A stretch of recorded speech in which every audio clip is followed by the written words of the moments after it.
사무엘하 14장 1절부터 마지막 절까지 교독하겠습니다. 말씀의 제목이 드고아의 여인이 되지 말자 이런 제목입니다. 드고아의 여인이 되지 말자 이와 같은 제목으로 사무엘하 14번째 말씀 우리가 함께 은혜를 나누도록 하겠습니다. 오늘 우리가 함께 읽어보셔서 아시겠지만 지금 14장 내용이 어때요? 좀 지루하죠? 요압이 드고아 사는 한 여인을 불러서 이제 압살롬이 지금 도망을 갔는데 다시 돌아오게 하는 이야기인데 이 얘기가 뭘 그렇게 대단해서 중요해서 성경이 이렇게 긴 지면을 할애해서 기록하고 있는지 잘 모르겠어요. 그냥 간단하게 요압이 한 여인을 시켜서 압살롬 돌아오게 되었다 끝 이러면 간단하게 기록할 수 있는 내용을 굳이 이렇게 주저리 다 기록하고 있는 이유가 뭘까? 그 이유가 뭘까요? 그냥 14장 자체만 놓고 보면 별로 은혜가 되지 않습니다. 그런데 우리가 몇 주 전에 읽었던 우리 사무엘하 12장 말씀과 나란히 읽어보면 이게 굉장히 아주 놀라운 통찰이 있습니다. 다른 은혜가 있어요. 사무엘하 12장 말씀 기억나시나요? 사무엘하 12장? 자, 기억이 안 나시는 분을 위해서 잠깐 말씀드리면 12장에 보면은 이제 밧세바와 범죄하고 나서 다윗이 아이를 낳고 1년이 지나도록 회개하지 않는 다윗에게 어떻게 하나님이 나단 선지자를 보내서 이제 깨닫게 하시는 그런 내용이 나옵니다. 기억나시죠? 자, 근데 사무엘하 12장하고 지금 14장이 굉장히 많이 닮아 있어요. 여러분 눈치채셨나요? 자, 첫 번째 어떤 공통점이 있는가? 첫 번째는 두 이야기의 모두 주인공이 다윗입니다. 자, 처한 상황은 다르지만 둘 다 주인공이 다윗이에요. 다윗이 문제 한가운데 있습니다. 12장에서 다윗은 지금 간음죄를 저질렀고 살인죄를 저질렀고 그리고 깨닫지도 못하고 지금 죄 가운데 살아가고 있는 그 문제 한가운데 다윗이 있었고, 근데 오늘 14장에서는 지금 압살롬의 문제, 아들들의 문제였지만은 다윗이 그것을 해결하지 못하고 있는 그런 상황입니다. 그러니까 지금 다윗이 주인공이에요, 둘 다. 두 번째 공통점은 뭐냐면 이 다윗에게 똑같이 메신저를 보내고 있다는 거예요. 12장에서는 나단이라고 하는 선지자 메신저를 보냅니다. 14장에서는 지금 드고아에 사는 이 지혜로운 여인이 메신저로 등장을 해요. 자, 공통점을 이제 아시겠죠? 세 번째 공통점. 이 두 메신저가 다윗을 위해서 어떤 이야기를 준비해왔다는 거죠. 자, 나단이 준비해온 얘기 기억나시죠? 예화를 꺼내잖아요. 그러면서 어떤 양을 많이 가진 큰 부자가 있는데 손님이 찾아오니까 자기 양은 안 잡고 그 가난한 집에 양 한 마리 가진 집에서 그 양 새끼 잡아다가 뺏어가지고 잔치했다 이런 얘기 예화를 나단이 했잖아요. 자, 근데 오늘 드고아 여인도 똑같은 예화를 가져와요. 자기는 가운데 아들 둘이 있는데 둘이 싸웠다? 하나가 죽었다? 이런 이야기예요. 똑같은 세팅을 해놓는 겁니다. 이해가 되시죠? 네 번째 공통점이 있어요. 자, 이 두 메신저가 어떻든 결과론적으로 다윗의 어떤 삶의 행동의 변화를 만들어 왔다는 겁니다. 14장에서 나단이 간 뒤에 다윗이 눈물로 회개하고 하나님께 돌아오잖아요. 맞습니까? 근데 14장에서도 이 여인의 얘기를 듣고 어쨌든 압살롬이 돌아옵니다. 아버지를 다시 만나고 돌아와요. 자, 12장과 14장이 굉장히 닮아 있어요. 자, 문제 중심에 있는 다윗. 각각의 메신저가 있고, 그리고 메신저는 각각의 가상의 이야기, 예화를 가지고 오고, 근데 이 메시지를 듣고 난 다음에 다윗이 어쨌든 모종의 변화를 가져왔다? 매우 닮아 있단 말이죠. 근데 이 두 이야기가 결정적인 그 면에서 매우 다릅니다. 뭐가 다른가 한번 잘 생각해 보세요. 무엇이 다르냐? 결론이 비슷해 보이지만 아주 다릅니다. 자, 12장의 결론을 보세요. 다윗이 죄인인지 몰랐는데 나중에 철저히 죄인됨을 깨닫죠. 그래서 하나님 앞에 눈물로 회개하고 돌아옵니다. 그래서 시편 51편이 나온 거예요. 정말 하나님 앞에 눈물로 그냥 몸서리칠 정도로 자기 죄의 무거움을 깨닫고 하나님 앞에 하나님 정말 나의 이 처절한 죄를 하나님 철저하게 용서해달라고 울며 불며 그게 시편에 너무나도 적실하게 잘 기록이 되어 있잖아요. 그래서 하나님과 완벽하게 이게 화해를 하고 하나님께 용서를 하시죠. 이게 12장 결론이에요. 그런데 14장의 결론을 오늘 보면은 어때요? 이거 해결된 거 맞아요? 뭔가 찜찜하지 않습니까? 압살롬이 돌아오긴 하는데 여러분 23절 한번 보실래요? 23절 보시면 요압이 일어나 그슬로 와서 압살롬을 데리고 예루살렘에 오니 왕이 이르되 그를 그의 집으로 물러가게 하여 내 얼굴을 볼 수 없게 하라. 압살롬이 자기 집에 돌아오고 왕의 얼굴을 보지 못했다. 이게 결론이란 말이에요. 자, 그러니까 뭔가 다윗이 변화를 보이긴 했어요. 압살롬이 돌아왔어요. 근데 완벽한 화해가 일어나지 않아요. 다윗과 압살롬 사이에 어떤 눈물의 포옹과 뭐 화해가 없습니다. 억지로 여기 보면은 이제 보니까 입을 맞췄다 한 그런 얘기가 있긴 하는데 뒤에 보면 이게 어떤 정말 화해의 입맞춤인지 그런 게 아니라 그냥 차가운 입맞춤이에요. 그냥 인사치레적인. 그러니까 아마도 압살롬이 그런 아버지에게서 그런 차가운 그런 입맞춤을 통해서 아버지의 마음을 읽었을 거예요. 그래서 어쩌면 다음 주 이어지는 15장에 보면 압살롬의 반란 이야기가 나오거든요. 그래서 압살롬이 반란을 일으키지 않았나라는 생각을 해요. 보세요. 굉장히 비슷해 보이지만 이 뒤의 이야기가 결정적인 면에서 크게 다릅니다. 자, 나단이라는 메신저 성공했어요. 그러나 이 14장의 득와 여인은 사실상 실패한 거예요. 왜? 절반의 성공도 아니에요. 진짜 변화를 이끌어내지 못했기 때문에. 동일한 다윗에게 2명의 메신저가 왔는데 오늘날로 말하면 이런 거예요. 수많은 청중들 앞에 2종류의 설교가 있는 거예요. 나단이라는 설교자가 있고 드고아의 지혜로운 여인 같은 설교자가 있다라고 하는 겁니다. 그런데 나단이라는 선지자의 설교를 들은 청중은 변화되는데 그렇지 않은 청중들은 변화되지 않았다는 얘기예요. 자, 보세요. 갑자기 좀 흥미진진해지지 않아요? 자, 이게 이유가 왜 그런가를 잘 생각해 보셔야 돼요. 왜 한쪽은 변화되는데 왜 한쪽은 변화되지 않는가? 자, 지금도 오늘날에도 한국교회 안에 얼마든지 수많은 목사들이 있지만은 저는 2종류의 메신저가 있다고 봐요. 자, 하나는 나단 형이 있고 하나는 드고아 형이 있어요. 차이가 뭡니까? 우리 12장 말씀 나눴지만은 나단 설교는요 굉장히 아주 간명합니다. 앞에 예화도요 4절까지였어요. 짧아요. 근데 여인 이 얘기 지금 읽었지만 겁나 재미없잖아요. 주저리 이게 뭔 얘기하는지 모르겠어요. 그러니까 말이 너무 장황하고 길고 자, 보세요. 가장 중요한 건 뭐냐면 보낸 주체가 다릅니다. 12장에서 나단을 누가 보냅니까? 하나님이 보내요. 성경이 이렇게 표현하고 있어요. 여호와께서 나단을 다윗에게 보내시니 이렇게 되어 있어요. 14장에 등장하는 메신저를 보낸 사람은 누굽니까?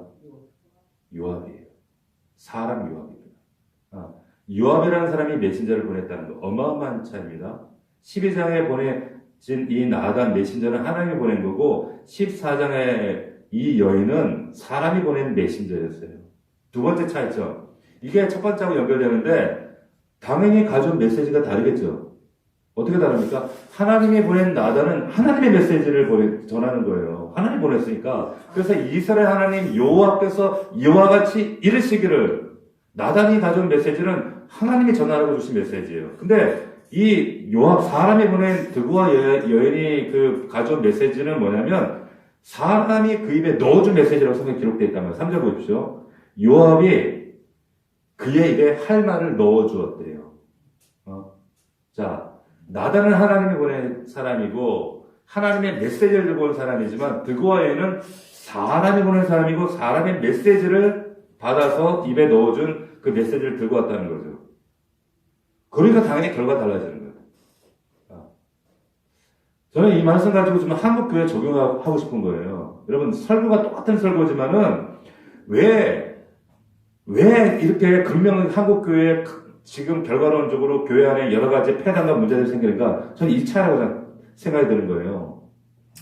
지금 나단의 설교를 들은 다윗은 똑같은 대상인데 왜 12장에서는 회개하고 하나님께 꼬꾸라지는데, 왜 지금 득와 여인 앞에서는 왜 꼬꾸라지지 않는가? 하나님 메시지가 아니라는 거예요. 하나님이 보낸, 입에 넣어준 말씀이 아니라고 하는 겁니다. 보세요. 흥미로운 사실. 여기 말씀해 보면, 여러분, 나단보다 인간적으로 보면 득오와 여인이 훨씬 매력적인 사람입니다. 왜 그럴까요? 여기 말씀해 보니까, 이 나단 앞에는 사실 어떤 수식어도 없어요. 그런데, 그 12장에 보면, 여호와께서 나단을 보내시니 이렇게 되어 있습니다.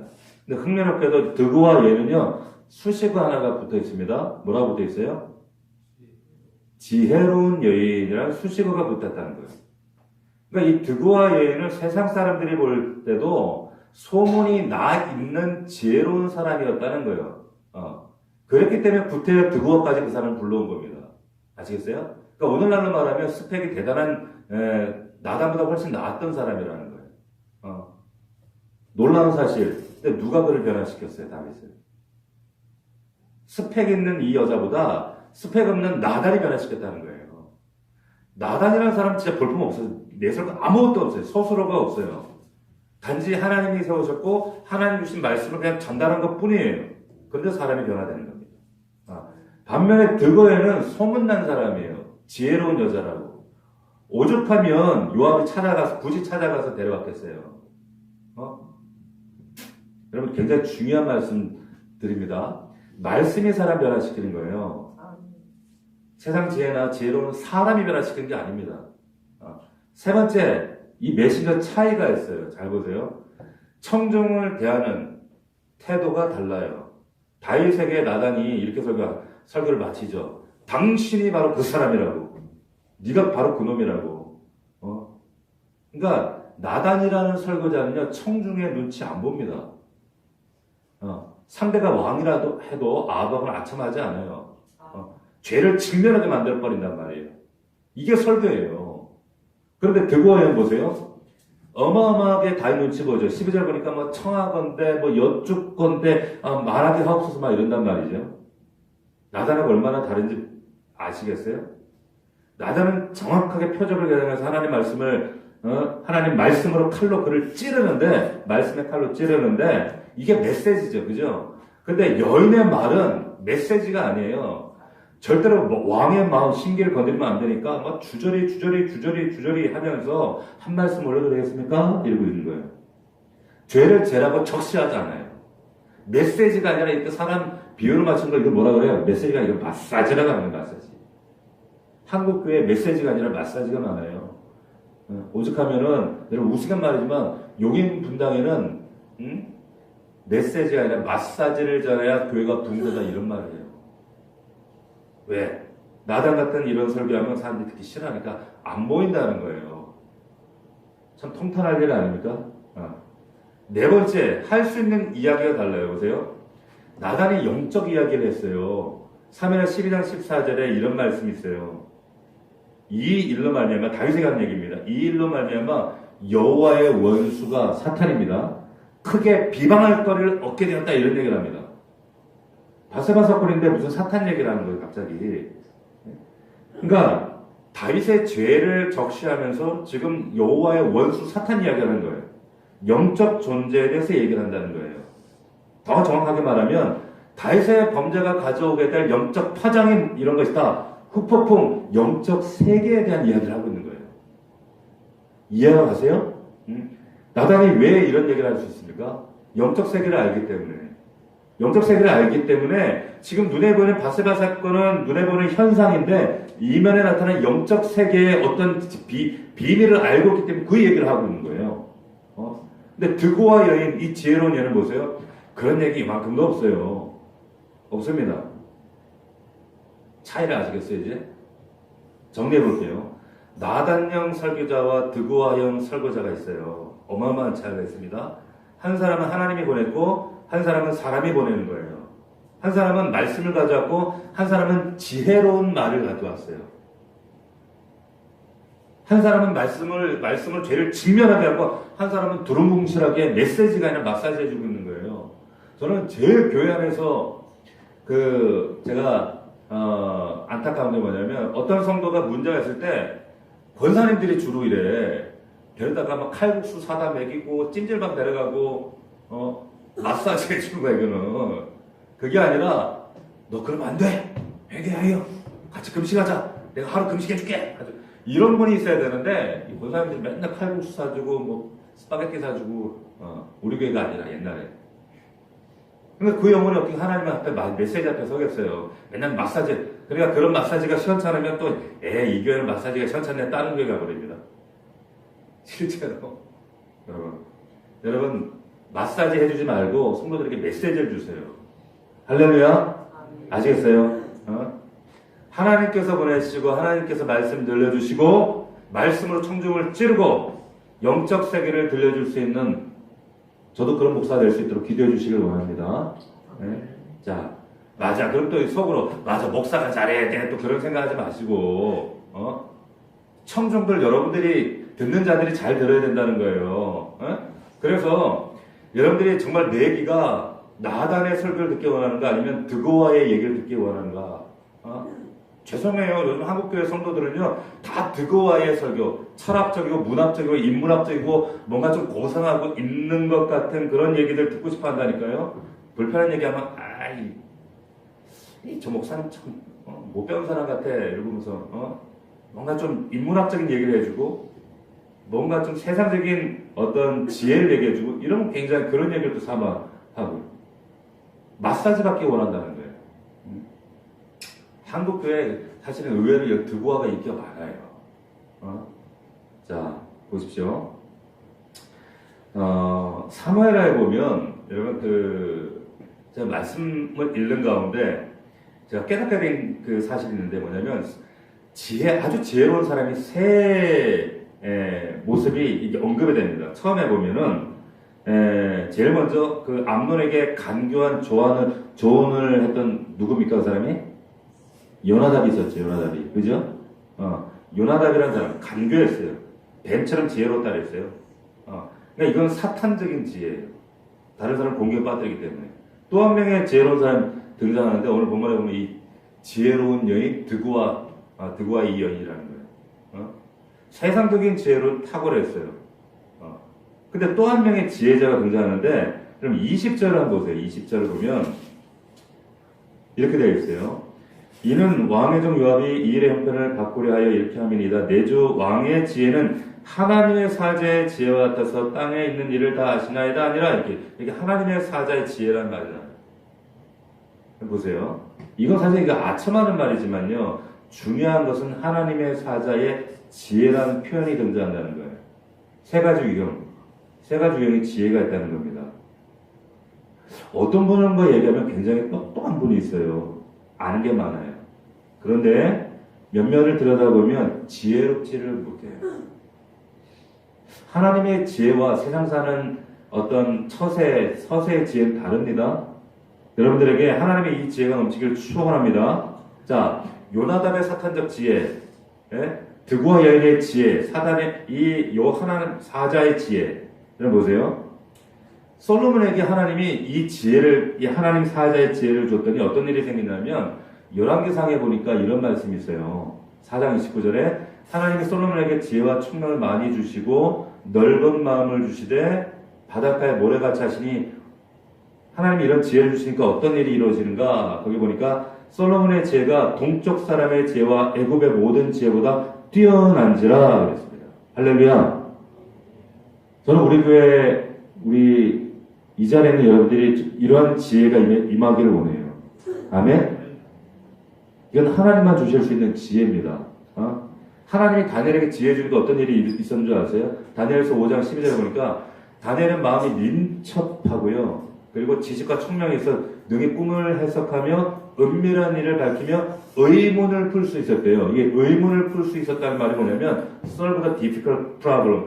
어려운 문제를 푸는 능력이 있었대요. 다시 말하면 우리가 살아가다 보면 난관이 있잖아요. 근데 굉장히 어떤 분은 굉장히 이걸 의연하게 유연하게 헤쳐가는 분이 있고 어떤 분은 그 앞에서 막 갈팡질팡 하는 분이 있습니다. 아세요? 여러분 어려운 문제들을 풀 수 있는 이 퀘스천을 풀 수 있는 지혜를 가졌다는 거예요. 다니엘은. 그 5장 14절에도 보면 네 안에 신들의 영이 있으므로 명철과 총명과 비상한 지혜가 있었다 그러는 거예요. 비상한 지혜. 다시 말하면 인사이트가 있을 때, 영어에는 인사이트라고 나오거든요. 다니엘에게 인사이트가 있었다는 거예요. 제가 아는 어떤 그 장로님이 새벽마다 가서 그분은 종이를 가져다가 기도를 하면서 종이마다 하나님의 지혜를 구한대. 그러면서 어떤 말씀을 주시고 어떤 감동을 다 적어 놓으신다는 거예요. 그게 자기 사업 아이템이래. 그러니까 새벽 세단을 철저하게 하나님 앞에 기도하는 시간. 놓치지 않으려고. 하나님 주신 인사이트가 있다니까요. 인사이트. 저는 우리 아이들에게, 자녀들에게 이런 하나님의 인사이트가 임하기를 주의 이름으로 축원합니다. 비상한 지혜라 그랬어요. 우리 사업하시는 분들, 앞으로 사업하실 분, 이 비상한 지혜가 임하시기를 축원합니다. 이거 하나님 주셔야 되는 거거든요. 자, 초점을 좀 바꿔서 여러분 오늘 다윗의 문제랑 좀 더 들어가 봅시다. 여러분 다윗의 문제가 뭐예요? 오늘 본문의 다윗의 문제는 뭡니까? 아버지들 잘 들으십시오. 일관성이 없다는 거예요. 여러분 사무엘하 13장 마지막 절에 보면 분명히 이렇게 얘기를 합니다. 다윗 왕의 마음이 압살롬을 향하여 간절했답니다. 간절했대, 보고 싶었다는 얘기예요. 14장 오늘 1절에도 수라의 아들 요압이 왕의 마음이 압살롬에게 향하는 것이 알 정도로, 보일 정도였대요. 얼마나 보고 싶었으면. 근데 막상 데려오니까 어떻게 해요? 24절에 그를 집으로 물러가게 하고 내 얼굴을 볼 수 없게 하라? 이러는 거예요. 나 좀 이해가 안 돼. 일관성이 없어요. 앞에도 그렇고 참 다윗이 우리가 참 하나님 귀하게 여겼던 시편을 쓴 마음에 합한 사람이라고 우리는 알고 있지만 사실 전 다윗 같은 사람 그다지 인간적으로 좋아하지 않아요. 자식 교육도 제대로 못했고 일관성도 없고 감정이 널뛰기래. 예? 보세요. 그렇게 보고 싶어 할 때 언제고 또 오니까 만나주잖아. 몇 년 안 만나줍니까? 오늘 말씀이니까 2년을 안 만나요. 이 세상 이해가 안 되는 사람. 냉탕 옹탕 왔다 갔다 하는 사람. 근데 끝까지 냉정하려면 냉정하듯이 또 압살롬 죽고 나니까 어떻게 하는지 아세요? 18장에 가면은 막 위층으로 올라가지고 막 심히 운이라 그러면서 말하길 내 아들 압살롬아, 내 아들 압살롬아, 차라리 내가 너를 대신해서 내 아들 압살롬아 죽었으면 좋았을 텐데 막 5번을 자기 아들 이름을 부릅니다. 다말이 그런 일을 당해도 눈물 한 방울 안 흘렸던 사람이잖아요. 자, 아니 이렇게 슬퍼할 거면 아들 돌아왔을 때 진작에 좀 냉대하지 말고 안아주지, 잘해주지. 너무 감정적이고 일관성이 없어요. 죄송합니다. 이런 부모들이 많아요. 잘해줄 때는 엄청나게 잘해주고 당장 가진 거 다 줄 것처럼 그러다가 갑자기 딱 변하고 내 감정에 따라. 근데 다윗이 보세요. 이게 이번이 처음이 아닌 거 아시죠? 다윗이 막 미갈에 대한 그 사랑하는 마음이 불일 듯 해가지고 이미 다른 남자와 결혼했음에도 불구하고 뺏어와! 이래갖고 또 보고 싶어 죽겠는데 막 이래놓고는 언약궤 때문에 조금 자기 서운하겠다고 꼴보기 싫다고 어떻게 해요? 쫓아버려. 그리고는 평생 안 보는 거야. 생갑으로 살게 만들어버려요. 난 좀 이해가 안 돼. 이 사람, 이런 감정이 있는 사람 좀, 사실 옆에 가면 조금 불편해요. 암논이, 보세요. 근데 아들 암논이요. 똑같이 그래. 막 다말 사랑해가지고 막 보고 싶어 막 상사병 나겠다고 막 이런 감감까지 해놓고는 금세 또 막 미워하는 거야. 이거 어디서 온 거예요? 지 아버지한테 온 거예요. 맞습니까? 아버지한테 해놓은 거. 일관성이 없어요. 감정에 따라 왔다 갔다 하는 거, 이런 부모, 이거 좋은 거 아닙니다. 두 번째, 다윗은 그냥 자식이 필요한 거 줘요. 돌아오니까 제일 필요한 거주지 줘요. 고향으로 돌아오니까 필요한 걸 다 준단 말이에요. 먹을 거 입을 거 다 준단 말이죠. 그런데 가장 필요한 것을 주지 않죠. 뭘 안 줘요? 만나주질 않는 거예요. 압살롬이 뭘 바랬을까요? 집이었을까요? 아버지가 따뜻하게 안아주기 바랬을 거예요. 자기가 비록 엄청난 죄를 지었지만 근데 정작 그 아들이 필요한 사랑으로 사랑을 주지 않고 대신 필요한 먹을 것, 입을 것, 집 준단 말이에요. 여러분 저는 안 가봤지만 예루살렘이 굉장히 작은 동네래요. 그래가지고 사실 2년 동안 지금 안 봤다고 했는데 그 작은 동네에서 2년 동안 안 본다는 게 사실 불가능한 일이라고 얘기를 하더라고. 학자들이. 예? 이게 무슨 말일까요, 그러면? 2년 동안 안 봤다는 거. 의도적으로, 적극적으로 피해 다녔다는 얘기예요. 여기 성경에 보면, 여기 뒤에 보면, 이 압살롬이 5자녀들이 있다라는 얘기가 나와요. 다시 말하면 다윗에게 손주가 있었다는 얘기죠. 할아버지, 할머니들에게 손주는 특별한 존재 아니에요. 보고 싶지 않았을까요? 근데 압살롬을 외면하고 손주들까지 안 봤다는 거예요. 여러분, 그 유진 피터슨이라는 목사님이 있는데, 이 유진 피터슨 목사님이 다윗 생애 가운데 이 세 번째 이 죄가 사실 제일 크다라고 했어요. 무슨 죄? 외면하는 죄. 네. 저는 굉장히 동감합니다. 첫 번째는 가늠했잖아요. 두 번째 살인했잖아요. 근데 세 번째 외면이라고 얘기해요. 처음에 가늠은 이게 참 인간의 한계, 정욕적인 죄로 순간적인 이게 발동이 걸린 거고, 살인 조금 더 이걸 의도하고 계획한 것이지만 제일 나쁜 건 2년 동안이나 그 사람을 피해 다닌 것, 외면한 것. 이건 어지간히 동선을 파악하지 않으면 이거 안 맞춘다는 건 이건 어지간히 이걸 계획했다는 거거든. 압살롬이요, 어쩌면 2년 동안 자기를 외면한 그 아버지 때문에 반역을 꿈꿨는지도 몰라요. 다음 장 나오면 이제 반역 이야기가 나오거든요. 여러분의 자녀들에게 가장 필요한 게 뭔가? 어떻게 보면 돈 아니에요. 대학 들어가서 대학 등록금 아닙니다. 그래, 너 누려라, 마셔라, 즐겨라. 그 자유가 아니에요. 부모의 사랑인데, 부모로서 부모의 마음으로 너무나도 바쁘고 분주하지만 그 아이들에게 얼굴을 보여주고 그 아이들 안아주는 겁니다. 할렐루야? 기억하셔야 돼요. 이거 놓쳐버리면, 이 지금 다윗의 지금 이런 역사들이 우리도 경험할 수 있는 문제들이 될 수 있어요. 다윗이, 보세요. 제가 지난주에 말했지만 이거 훈계하지 않는 아버지였어요. 근데 오늘 보니까 이 다윗의 문제가 또 하나 뭐냐, 용서하지 않는 아버지였단 말이에요. 33절에 보면 이렇게 나오죠. 요압이 왕께 나아가서 그 얘기하라며 왕이 압살롬을 부르니 그가 왕께 나가 그 앞에서 얼굴을 땅에 대어 그에게 절하며 왕이 압살롬과 입을 맞춥니다. 이게 어떤 입맞춤일까요? 그냥 차가운 입맞춤 정도예요. 이 입맞춤 한 번으로 끝내버리는 거예요. 그럼 성경에서 우리가 하는 탕자의 이야기, 누가복음 15장에 나오는 이야기 보면 진짜 이게 나쁜 놈이거든요. 나에게 돌아올 분깃을 주십시오. 이거 뭐냐면 당신하고 살기 지쳤습니다. 나 원하진 않는데 근데 좀 아쉬운 게 하나 있는데 내가 받을 돈입니다. 진짜 나쁜 놈이에요. 시퍼렇게 아버지 살아있는데 죽었으면 좋겠는데 당신 안 죽었으니까 그냥 내게 줄 돈 미리 땡겨주십시오. 이 얘기하는 거란 말이에요. 그런데 아버지가 그 아들을 기다려요. 이 탕부가 누굽니까? 우리 아버지 하나님이세요. 납득이 안 되는 거예요. 근데 다윗은 보세요. 이 아들을 만났는데 차가운 입맞춤으로 끝. 안아주지 않습니다. 다윗은 하나님이 자기를 안아주심을 경험한 사람이었어요. 시편 51편 내용이 그 내용 아닙니까? 하나님 나 죽을 죄 지었습니다. 나 한 번만 용서해. 주의 영을 내게서 거두지 마시고 나를 한 번만 안아주십시오. 하나님 안아주셨어요. 용서받았어요. 용납받았어요. 그런데 자기 아들을 용납하지 않는 거예요.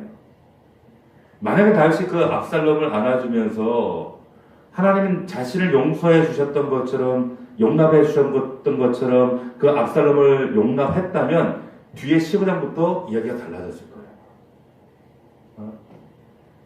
저는요, 압살롬이 이 순간에 지금 반란을 마음에 결심했다고 생각해요. 나중에 보세요. 보면 압살롬이 다윗 왕의 후궁까지 백주대나에 취하잖아요. 왜 그럴까요? 그만큼 아버지에 대한 반감이 많았다는 얘기예요. 그렇지 않고는 그런 짓을 못 하거든요. 용서하는 은혜가 있기를 원합니다. 보세요. 근데 문제는 이 아들도 문제예요. 회개가 없는 아들이었다는 거. 다윗의 문제가 용서하지 않는 거라면 이 아들의 문제는 뭡니까? 압살롬은 회개하지 않고 돌아왔다는 거예요. 성경 어디에도 압살롬이 자기가 지금 형을 죽이고 아버지를 배신하고 이런 거기에는 회개 이야기가 없습니다. 뻔뻔해요. 중간에 또 요압에 밭에 불을 질러요. 아버지가 자기 안 부르니까 너 왜 나 외면하냐고 요압 밭에 불까지 질러요. 보세요. 탕자는 돌아왔을 때 내가 하늘과 아버지께 죄를 지었사오니 하면서 인정해요. 근데 압살롬은 어떻게 해요? 뉘우치지 않아요. 형 죽여놓고도 남의 밭에 제사상에 피해를 밭에 불까지 질러놓고는 전혀 미안해하지 않더라는 거예요. 자, 나중에 요압이 이 압살롬을 죽이잖아요. 밭에 불질렀다고 죽였는지 모르겠지만, 네? 잘 봅시다. 우리 삶에 한번 적용해 보시죠. 감사하게도 하나님은 다윗과 같은 아버지가 아니고 우리가 오늘도 돌아오기만을 기다리는 우리 하나님 아버지이신 줄로 믿습니다. 이 하나님 성품을 잘 기억하셔야 돼요. 이게 우리 하나님을 아는 정말로 중요한 지식이에요. 우리가 하나님께 돌아오는데 한 가지 해야 될 게 있어요. 내가 죄인이라는 사실을 인정하고 용서를 구하면 주님께서 나 주를 멀리 떠나 이제 옵니다. 뉘우치는 눈물로 주여 옵니다. 할 때 우리 아버지 다 받아주세요. 할렐루야. 그 하나님을 우리가 정말 담대히 나아갈 때 회개함으로 나아가는 길은 정말 그 하나밖에 없다라고 말씀드렸잖아요. 회개함으로 온전히 맡기며 나아가는 여러분들 되기를 축원합니다. 말씀 마치겠습니다. 자, 두 메신저가 있다라고 그랬어요. 다윗에게. 어떤 변화가 있었다는 점에서는 유사한데 근본적으로 결론이 달랐습니다. 나단은 완전히 심령을 변화시켰지만은 드그와의 여인은 그냥 표면적 변화만 일으켰다는 거.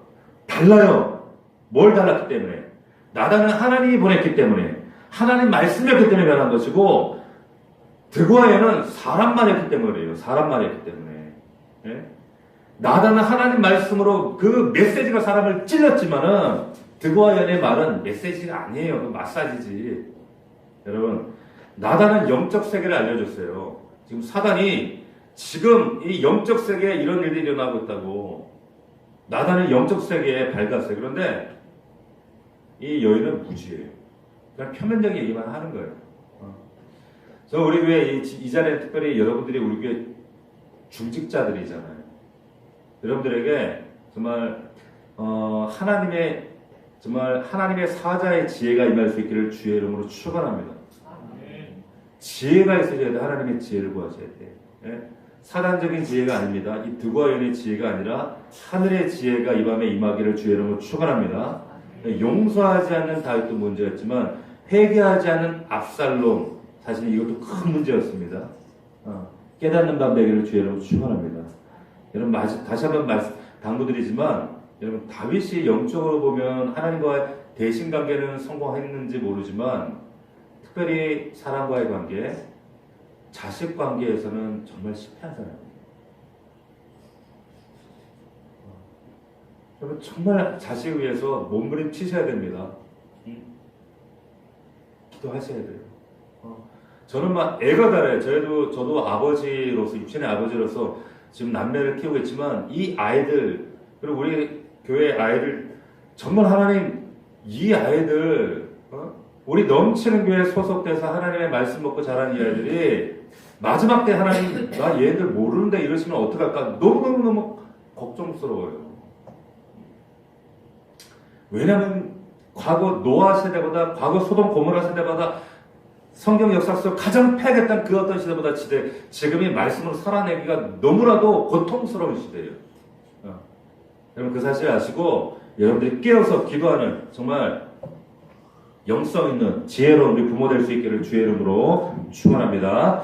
기도합시다. 이 시간 우리 말씀 붙들고 하나님 이 말씀대로 우리가 하나님 앞에 다시 한번 겸손히 엎드리는 자들 되게 하여 주시옵소서. 우리 간절한 마음으로 우리 교회를 위해서, 우리 교회 또한 새로운 예배 처소를 위해 기도해 주시고 2024년도 하나님의 우리 교회에 허락하실 하나님의 약속을 위해서, 여러분 각 가정에 허락하실 하나님의 놀라운 응답과 기적을 위해서 우리 간절한 마음을 주여 세 번 부르고 통성으로 간구하겠습니다.